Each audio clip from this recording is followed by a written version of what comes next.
I'm Mario Martinez Jr., CEO and founder of Ingresso, and we are the creators of flymessage.io, the free personal writing assistant and text expander application.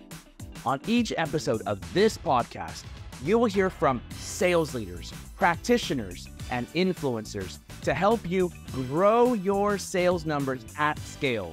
So, get your pen and paper or iPad and keyboard and start taking notes as you're now listening to the Modern Selling Podcast.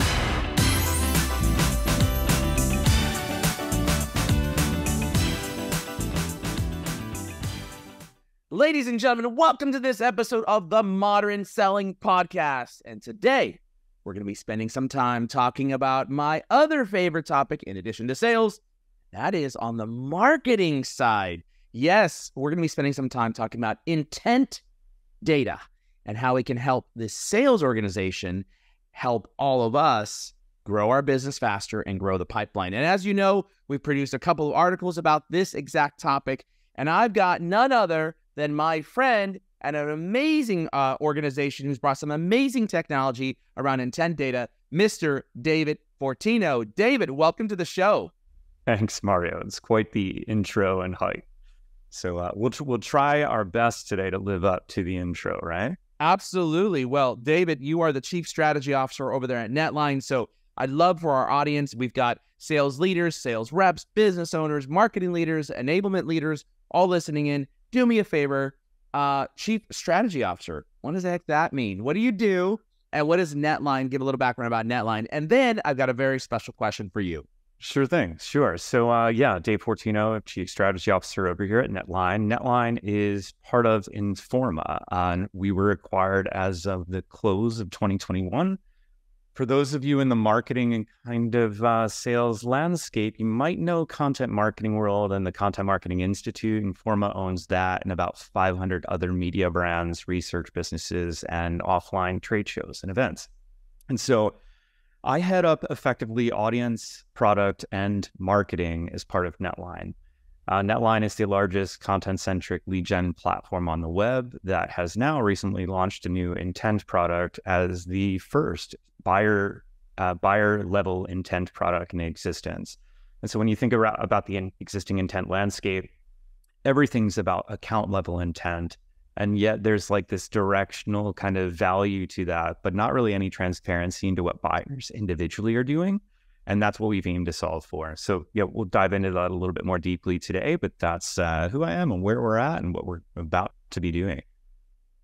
Great. Well, do me a favor. I've got a question that I ask all my guests, and that is, tell us something nobody knows about you, even if they're looking at any or all of your social profiles. And David, as you know, as a listener to the Modern Selling Podcast, I've got some good stuff. I had an extra appendage when I was 18. I ran an illegal college poker ring for 4 years. So I'm looking for something juicy. Give me something juicy, something nobody knows about you. Yeah, I would say I think the thing that no one knows is I used to fly a plane as a teenager. So I flew from the time I was 13 till I was 18. I was hell-bent on becoming a commercial pilot, and at the last minute decided to apply to a flight school for college and then also Penn State.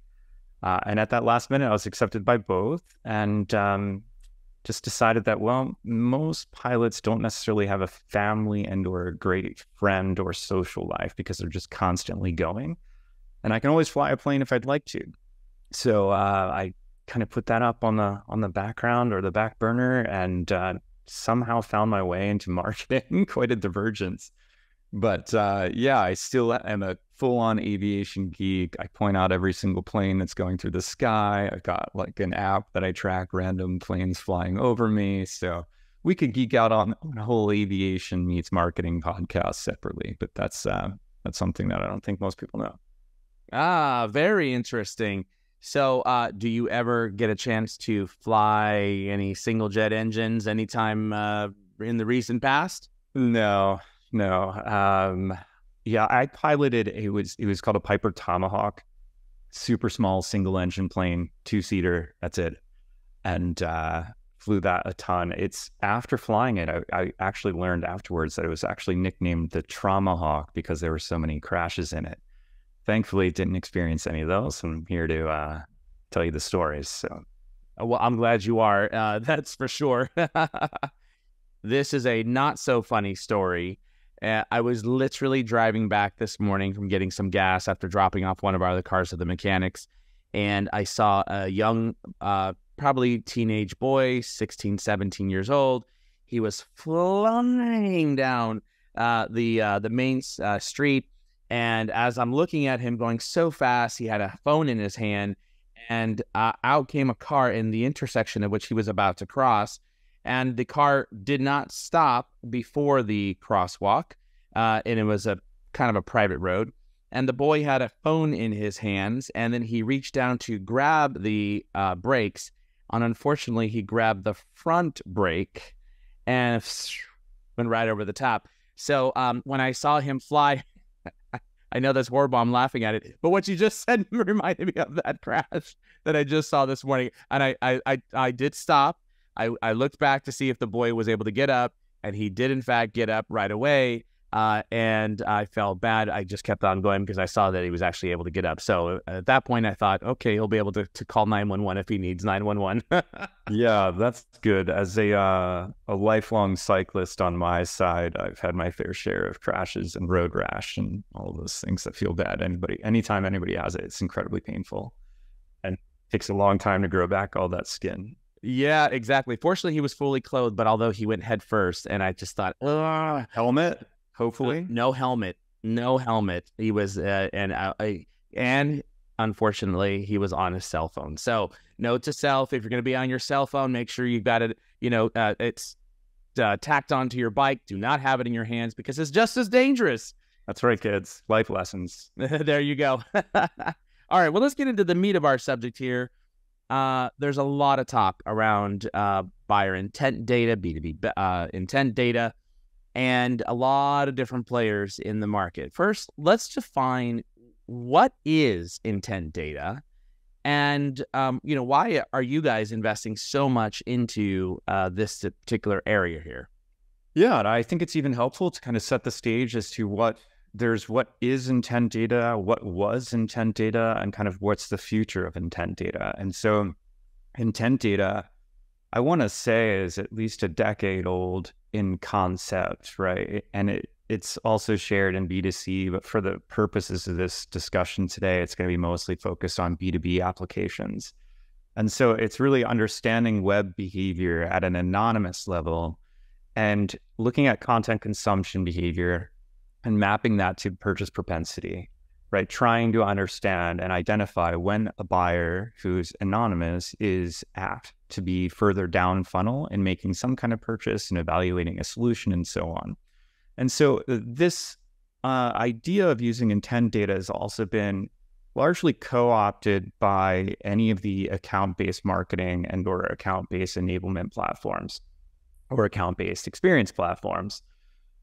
By doing so, it's always remained this layer of account association. And so it's been always about account intent. Yet, I think to the detriment of the marketplace, to the detriment and confusion for marketers and for sellers, they've tended to use someone in a synonymous basis of saying that intent data equals buyer intent data. And it turns out that that's really a falsehood, and that it's a directional indicator of what people inside an account are doing, but none of those existing solutions provided real-time transparency into who was doing what inside those accounts. That's really a segue into where we're at today versus where we're going in the future. We've recently brought to market a product called Intent, and we're investing heavily in here and creating a category around buyer-level intent data. Quite honestly, that simply means it's the last mile of intent data. It allows sellers and marketers to have real-time transparency into what these individuals are doing inside a given account, not just the account, not just a directional indicator when you log into whatever that software suite might be with a little green light or a upwards thumb or 3 little star icons next to an account. It's actually showing you that a director of DevOps is doing this, their VP did that, the CIO did this and that, and also is committed to be flying to a Vegas event covering, we'll say information security.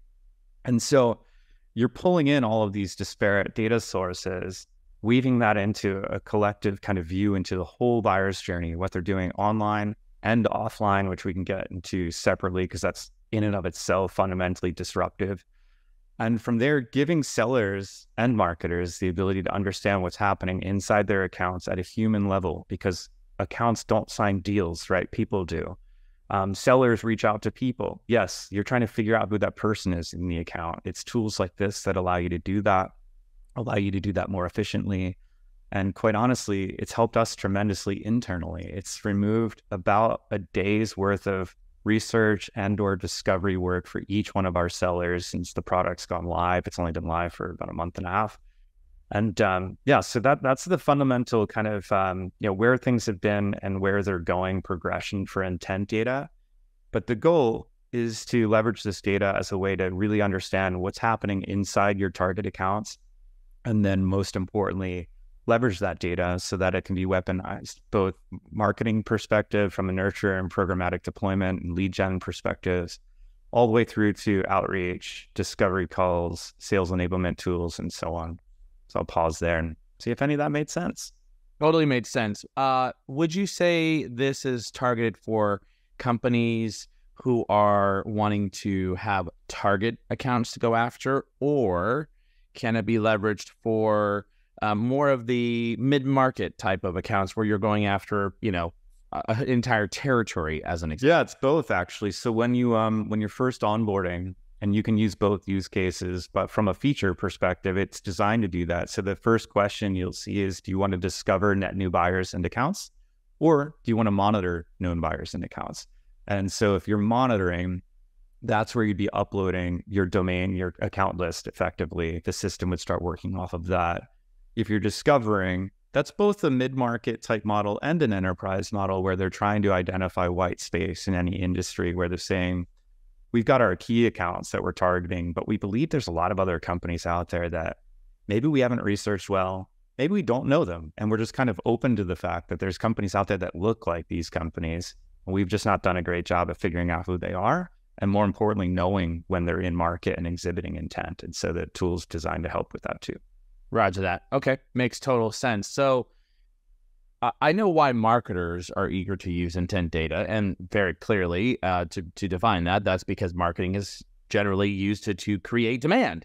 But should sales teams be just as bullish, demanding, requiring, needing this as well? Yeah, absolutely. I think and you can kind of look at our own go-to-market motion, it was very much about leaning in on the sales deployment model first and less so with marketers, curiously, because most vendors in our space tend to focus more on marketers. Now, when you pay attention to the existing marketplace, clearly any organization that can demonstrate faster traction and ROI through their sales org, the better off that organization is, and any of the vendors kind of feeding that conversion and acceleration of pipeline. And so when you look about what buyer level intent data provides, it's providing transparency into things that sellers otherwise wouldn't have available to them. And so knowing explicitly who inside an account is doing X, Y, and Z, that allows you to not only identify, okay, well, today I'm going to prioritize these accounts because the system's telling me that these accounts are actively expressing intent now, which you could get from some account level solution providers. What's fundamentally different here, though, is that after prioritizing, you know explicitly who to reach out to inside those accounts. There's no need to go to Zoom info. There's no need to go to LinkedIn and try to figure out who these people might be. It's laser focused on exactly who these people are. And then from there, I think the most powerful part is the ability to contextualize and personalize your outreach. And I don't mean that in the most generic way possible of mentioning their company names in their emails, which is what most people do. It's about taking the insights that are delivered from Intentive and injecting them straight into outreach emails.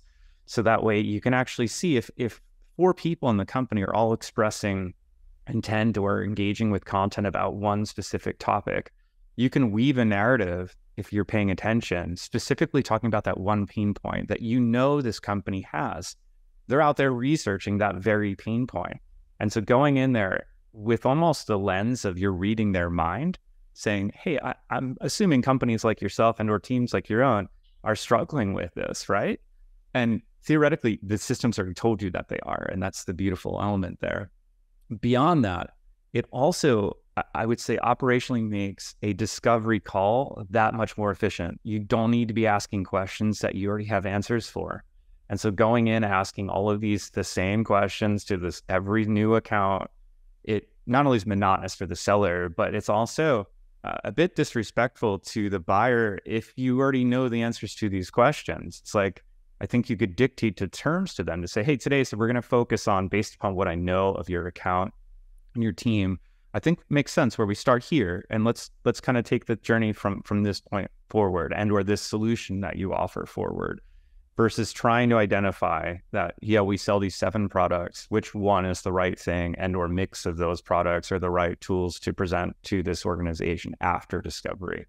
And so that those elements of being able to prioritize accounts, being able to speak more intelligently when you're first doing a cold outreach, and then beyond that, discovery call optimization and acting like you're an intelligent kind of almost internal agent, knowing what they already know, is critical. Got it. Interesting. As you talked about earlier, that generally intent data was always limited to the account. It gave us a sniff test that account ABC is looking at or inquiring about, you fill in the blank. And now what you're saying is that we can get this down to the individual. I guess I do have one sidebar question, and that is, what if the individual doesn't accept cookies or those types of things while on the website? Are you now limited to what it is that the end user accepts and doesn't, or allows and doesn't allow still? So the beauty is, due to our business model, and I'll get into this in a little bit, we're not using cookies at all. And so unlike all of these other tools, they all rely on third-party cookies, bid stream data, which is a whole other dialogue that I could go off on, and the morality associated to that, and anonymous curated or co-op data sets, right? At the end of the day, it is related to a cookie, a specific user and or population of users visiting web pages. All of those tools are sniffing IP addresses from the browser, mapping those IP addresses to company domains, which then match a company name, right? That's it. They all work the exact same way, no matter what the story is behind their magic box. Buyer level intent data requires users to engage with some kind of gated experience somewhere across the B2B web, where they're proactively providing first-party data. They're actively saying that, yes, I'm blank, my job title's X, I work at company Y.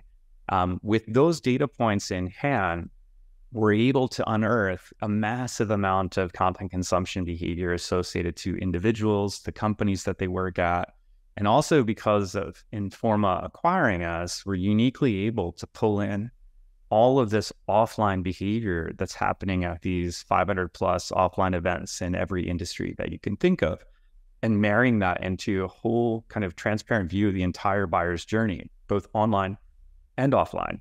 And so the coolest thing to think about there is that not only do we not rely on cookies to assemble this data, but we're also in the position to uniquely understand what's happening from a basic web page view, which is from our side, that's the lowest intent score that we provide to any type of attribution model, to someone sitting in on a webinar, which is kind of mid-score out of our content scoring spectrum, to a confirmed project where someone's actively said, yes, I've identified this pain point. Here's my urgency to address that, and the timeline to invest in that pain point.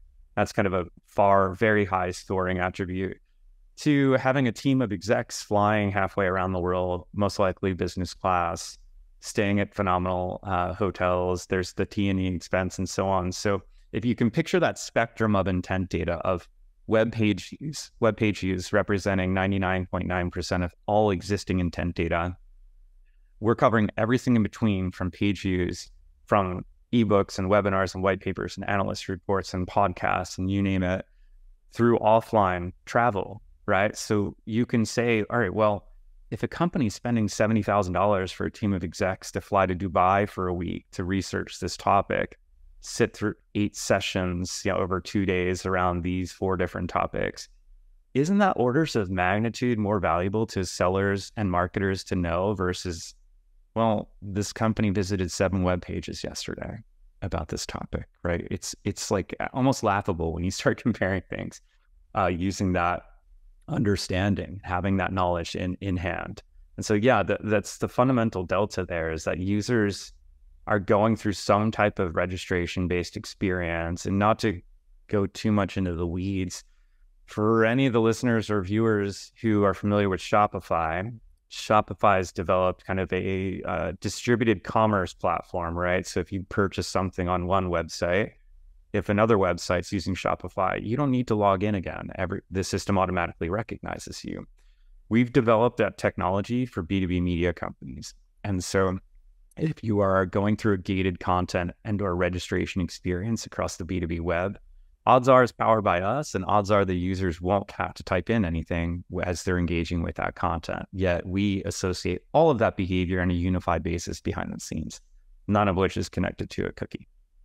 So we're loving like the continued escalation of privacy and compliance and consumer data rights progressions by governments around the world. We hope Google constantly is going to kick away third-party cookies and finally deprecate them. They've been talking about this for years, but that can't happen soon enough because that'll be highly disruptive to a lot of existing ad tech and martech vendors that play in the space. Yeah, and it's certainly a huge positive for you guys, for sure. Yeah, no doubt. Yeah, it's like it couldn't happen any sooner. So I think you alluded to this, but I want to be super clear about this. Like, what's the most immediate win that buyer level intent data can provide to sales? Yeah, it's transparency into the buyer themselves, right? It's about understanding exactly who they are and what's in their mind at any given moment. What are the things that they're researching, and how can you as a seller specifically speak to those, right? It's anything that makes a seller's job easier, more efficient, and cuts that time down between just cold research to booking a deal dramatically accelerates pipelines. So how can we help them do that? And it's all about educating the buyers, educating sellers in the most efficient path possible, which is real-time delivery of these insights straight into Salesforce through a native companion app for Intentive that delivers account by account views into exactly what their buyers are doing. And so, yeah, there's a whole marketing motion behind the scenes that your marketers would be doing to support that. But from a seller's perspective, if you could magically read the mind of your buyers and know what they cared about and or didn't care about, how would that change how you would prioritize outreach? How would that change how you'd prioritize what you'd be proposing to a given account if you already knew their pain points, right? Those are the things that are critically important for a seller to have at their fingertips. And half the time they're going about trying to figure that stuff out. And usually the half of the battle is just getting a dialogue going. The next part is really extracting knowledge from the buyer to hopefully have a solution that you can present to them. In this case, because of buyer level intent data, you're really steps ahead there because you already have a lot of that knowledge already being delivered to you real time. Now we got it. We see the value. We see the immediate impact. How do I then, as a sales leader, incorporate buyer level intent data into my process? And is that starting from within the CRM? Is that starting from notifications out to the sales rep? Is that using a third-party application that now I have to train my sellers to use another tool? Like, how do I bring this into the process?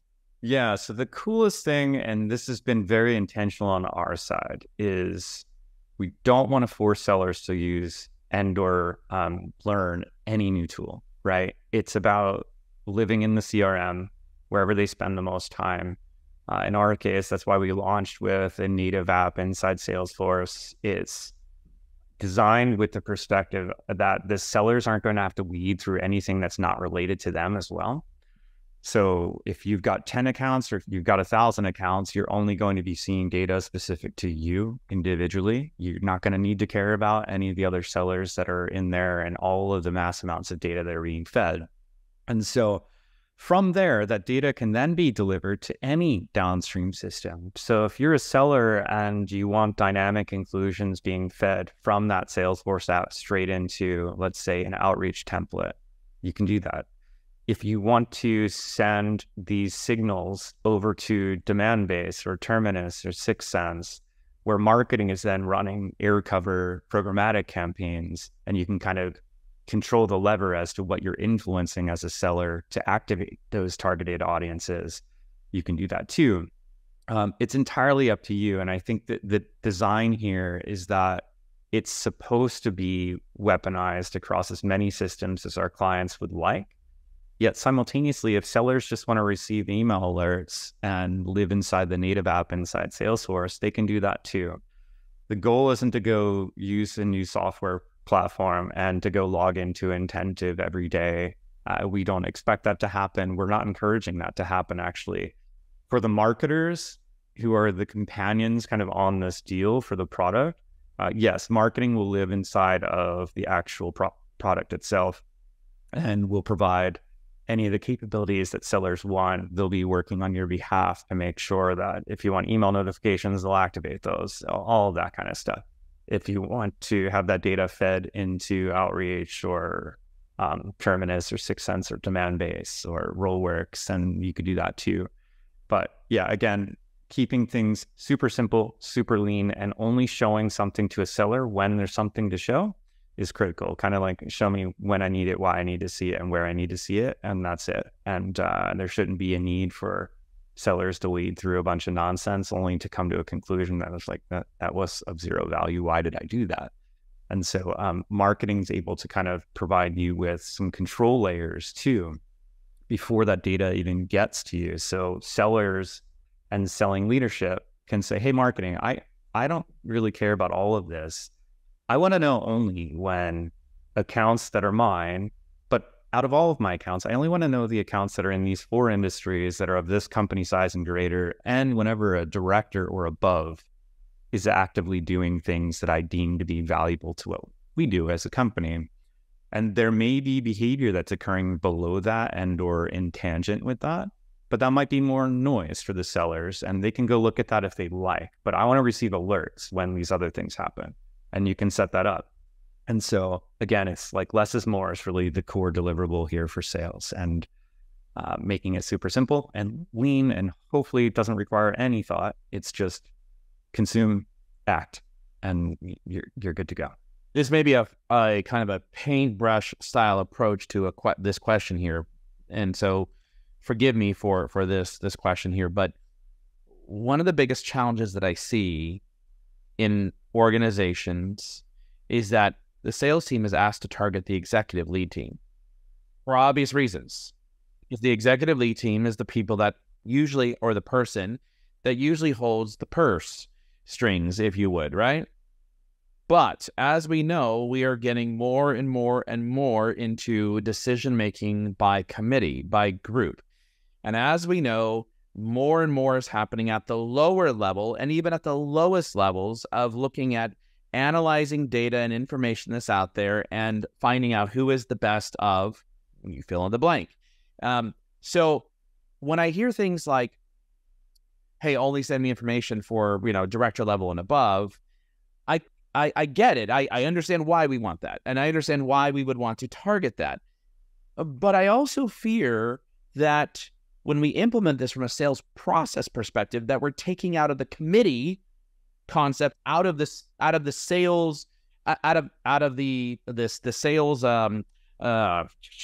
what the buyer actually is doing, the normal buying process. So on the process part, speak to David, like if someone was to set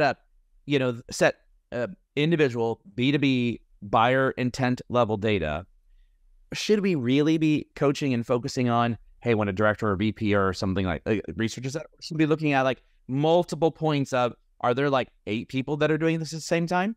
Oh, absolutely. And so, not to go off on a tangent, but it's a point of passion for our organization is that I want to say we've every year for the past 7 years have created the annual content consumption and demand report. And typically it is an analysis of about 5 million leads that have been delivered to clients over that prior year.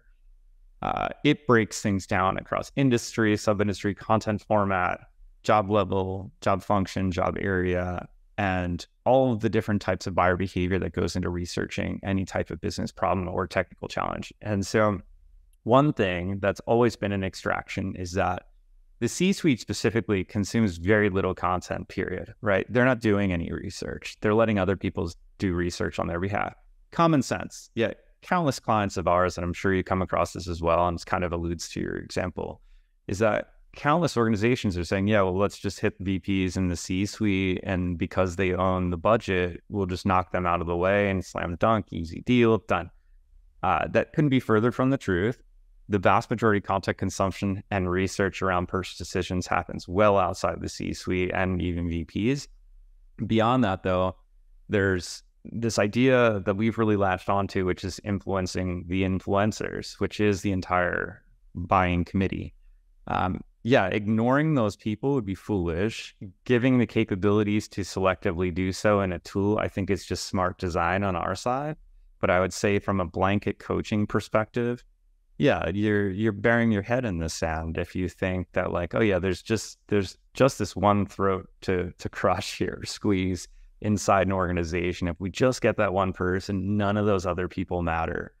If anything, you'll start creating a somewhat of a cancerous relationship inside that account because of the fact that it's clearly being interpreted that other folks who are part of the buying committee don't matter. And that's clearly not the case. Usually it's the more junior people are the ones that are using your product, your service, your software. Having their buy-in is critical because I'm certain you've experienced this, and probably many people listening or watching today have heard of nightmares of some exec coming in, whether it's a new CMO, CIO, CTO, CEO, and saying, hey, we're getting rid of this software. We're replacing it with this. I don't care. No questions. We're doing this. It's rolling out next month. And then sure enough, a quarter later, no one uses it. There's a mutiny on their hands, and either that exec is let go or a ton of their staff leave. It's highly disruptive and so on. So it's like these are situations that you want to avoid. And it all comes back to the buying committee, stages of the buyer's journey, and how you're educating an account to make an informed decision that's right for their business. So yeah, long-winded answer, but clearly do not ignore the entire journey of your account. And that includes all of the buyers and all of their own individual journeys as well.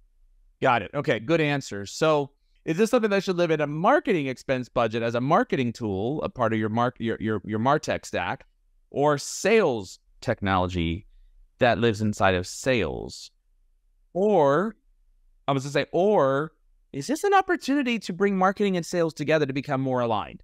Ding, ding, ding. That's the one, right? Because of the fact that this data uniquely can be used in both capacities. So there's synchronicity on the account lists, right? So both teams are using the exact same count list if you're monitoring. From there, all of the extracts are being fed to both teams real time.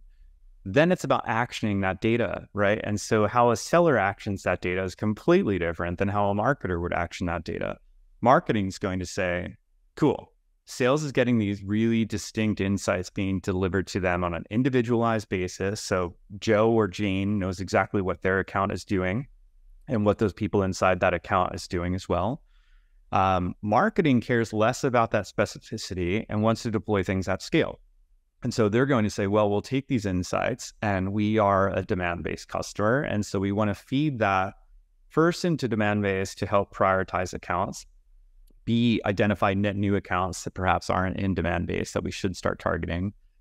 If we are already targeting those accounts, and this is a leading indicator to say, well, we should be further reprioritizing those accounts based upon the outside signal that Intentive can deliver. And they can replicate that across every type of ad stack that they are using, right? So whether that's something as simple as their own internal email newsletter that's sending out to prospects, you can prioritize and fine tune, say like everybody who's got a 4 or above, we're going to be sure to inject this kind of messaging and this kind of imagery and this type of CTA. Everyone else gets a somewhat generic message. You can do anything that you can dream up. And so from a budget perspective, yeah, I think the most intelligent way of doing this would be to share ownership of that budget and kick off deployment jointly. Roger that. Okay, that makes perfect sense. So now the question is who should have the lion's share of the budget? And I would say that who is going to be managing and maintaining the application is where it kind of should fall under from a budget standpoint. But if you're going to do a 50-50, hallelujah. If you're going to do a 70-30, hallelujah at that. If you're going to do 100% and 0%, it doesn't matter. Just get it to help your sellers become more targeted in their approach. Agreed. Yeah, I think we've seen the leaning towards marketing owning the larger spend, but sales being a very cognizant and willing participant and contributing. Yeah, absolutely. We never make this a plug about a particular product or company. And everybody knows who listens to my show that this is not an opportunity for anybody to just sit here and rant and rave about how great one particular product is. But given my influencer status and given my research, one of the things that I've come to appreciate is how well suited Netline is for providing that buyer level intent data down to the individual, right? And so I've really grown to appreciate this. So I am going to ask this particular question. And I do want people to hear it, not because I'm trying to do this is not, by the way, this is not a sponsorship of any sort where Netline is paying me to say this. In fact, I was in an ebook that you guys published. Thank you very much. I'm glad I was a part of it. But I really did find it interesting that you're able to capture this data. So why would Netline be better suited or to provide buyer level intent data than other vendors? And I have a feeling that you're going to talk about what we asked about earlier, which was this whole cookie thing. But exactly. Yeah, it exactly comes back to that. Is that we didn't think of this, decades ago when this business was built, but the way the web has matured, the way privacy rights have accelerated and matured and become more restrictive, the way that big tech and governments are getting involved in privacy concerns all around largely the abuse of the ad tech ecosystem, both at the advertiser level and also ad tech vendors themselves, sniffing data without user consent, selling it at scale, again, without user consent, users not being provided anything of value in return. Our business model is the complete opposite. It's completely permission-based. Users are proactively engaging with content, sharing insights about themselves. And so you start looking around the world and you can see the progression of one side of the industry collapsing. You can simultaneously see the resurgence of first-party data and anyone who has a direct relationship with an end user holding the keys for not only today, but the future. And so it became very clear that we've got a very, very powerful kind of epicenter lens of what's happening across the stage of the buyer's journey and most specific to B2B content consumption and behavior that's happening inside an account. And because we always have a relationship with the user, we always then know who the account is that they work for. That's the easy part. But the rest of the web and the rest of this industry is completely stuck at the account level. And it's not a knock on their business models. It's simply due to how their products are designed, and they will never have a relationship with an end user. I would say that the best solution for marketers and sellers is quite honestly to use both, right? Because the account level insights, there's going to be a bit more scale just because you're tracking anonymous web page views. That said, you're not going to get any deep insights. Your buyer levels providing you insights that you can't get anywhere else. I kind of view account level intent as playing Marco Polo, right? You're telling sellers to just scream out Marco to their account and hoping that someone responds. And you eventually do find Polo at some point, but there's a lot of back and forth, right? The buyer level intent is a fundamental shift in the game, and we believe it's a disruptive entrant to a space that's kind of been thirsty for something better. And it's been well over a decade that account level intent data is in existence, and it totally serves a purpose and there's value to it. It just doesn't get you to that last mile of understanding your whole buyer's journey. Fantastic. And David, we're coming up closer to an end, but you've given some fabulous insights. So if someone is interested in learning more, from you or connecting with you or engaging with you or following your content, what's the best way? Is that on Twitter, now called, what is it, X? I don't know. Yeah, I'm not even getting into that. No.